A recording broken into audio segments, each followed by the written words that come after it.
السلام عليكم خواتي. أنا بدي أحكي شيء كشاب من القدس مش من غزة، لابن بلدي اللي سوى عملته وحرق علم الجزائر. أنا بس بدي أوصل له رسالة: أنت عمالك بتحرق عز شعب عقلنا، عز شعب اللي تموا في ظهرنا، مش أي شعب. أنت عمالك تحكي عن الجزائر. تحكي عن الجزائر ضحت 1.5 مليون شهيد من أجل الجزائر، من أجل بس عشان يرفعوا هذه الراية اللي أنت حرقتها في نص غزة. هذا الكلام طبعا موجه إلك أول إشي، وأنا شخصيا ما بعرفك، أنا كابن القدس ما بعرفك وما بعرف مين أنت أصلا. الشغلة اللي هي أهم، أنا بقدم اعتذار لأهل الجزائر من ابن القدس واحد من فلسطين.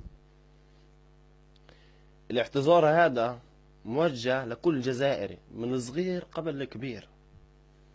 احنا اسفين جدا، بنعتذر وإلنا روحكم إلكم، يعني خذوا روحنا، بس انه الشعب الجزائري ما يزعل من اشي اسمه فلسطين.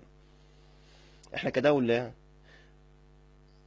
العرب نسيوها، يعني العرب ما اعترفوا فيها غير الجزائر، غير الجزائر بس اللي اعلنها ابو عمار من وسط الجزائر. بس هذا اللي بدي احكيه. شو انت بني ادم، انت تيجي تحرق راية الشهداء؟ طب اقسم بالله العظيم انه انا لما اطلع من البيت، هيها، هاي هي رايتي اللي بمسكها وبفتخر فيها، بعتبرها بلدي. هذه هي، مش اي راية. انت عمالك تحكي عن الجزائر، وانا بفتخر بحالي انه في عنا لسه في ناس بيهتموا فينا من الدول العربية. نسيونا ونسيوا فلسطين، نسيوا دم فلسطين، نسيونا العرب. انت عمالك تحرق راي عز عالم اللي بفتخر فيهم. ولا نسيت كلام ابو عمار؟ نسيت كلام ابو عمار انت؟ ان ضاقت بكم الدنيا اذهبون الى الجزائر فهناك رجال. ما حكى في نسوان، ما حكى في، استغفر الله العظيم، هناك في رجال حكى، بس في رجال. وانا كشاب من فلسطين من القدس بفتخر في هاي الراية وبحملها دائما معي. وبس هذا الشيء المهم اللي عندي، يعني كل واحد بعلق تعليقاته على عيني وراسي وبفتخر فيها اني اشوف تعليقات كحب الجزائر وفلسطين.